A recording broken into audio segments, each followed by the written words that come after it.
When I was working on a film, we had a very difficult actor, shall I say, very talented, but challenging. We had an issue because we needed this particular actor to go into a moat and run with deers.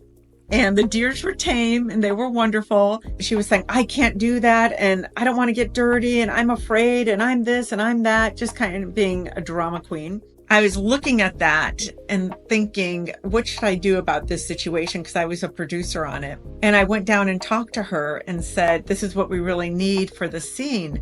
Can you do it? We'll make sure you're safe. We'll walk down with you. There'll people be right there. And there's only 2 deer that were old, you know. She said, no. I said, okay, what we're going to do is have a stand-in do it. And we're going to put on a wig, a blonde wig that looks like you.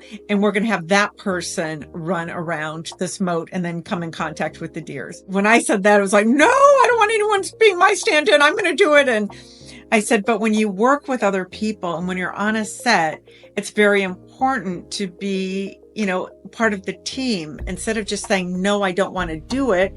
Why don't we discuss it and figure out a way? And then she goes, no, I want to do it. I want to do it. So I said, okay, are you sure? And she said, yes. And right there, her whole energy changed and she was getting excited about it, going, okay, how should I do it? What about this? What about that? Let me go down ahead of time and feel comfortable with it. So we went down together. A couple of other people joined us and we were playing in this moat. And it turned out to be such a fun moment and so exciting and just it bonded all of us. And it was the best part of the trip. And when she came out of it, she was like, oh my God, that was so much fun.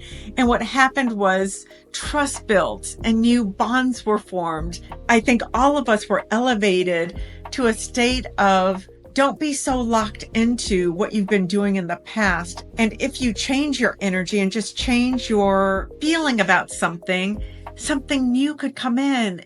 That's where miracles happen. That's when you see things in life and just, if you're blind to it and stuck into a certain energy of this is who I am, this is how I talk, this is how I walk, this is how I perform, this is what I feel, this is how I think, you're never going to shift and grow and change. And you're going to be the same person you were in your 20s, when you're in your 50s and when you're in your 60s. That's not what life's about. Life's about challenging yourself and finding new adventures and getting excited about it and sharing it with others. And if you have fear, or you're afraid to shift, talk about it. One conversation could change your life. And that's what happened with us in a foreign land, far, far away.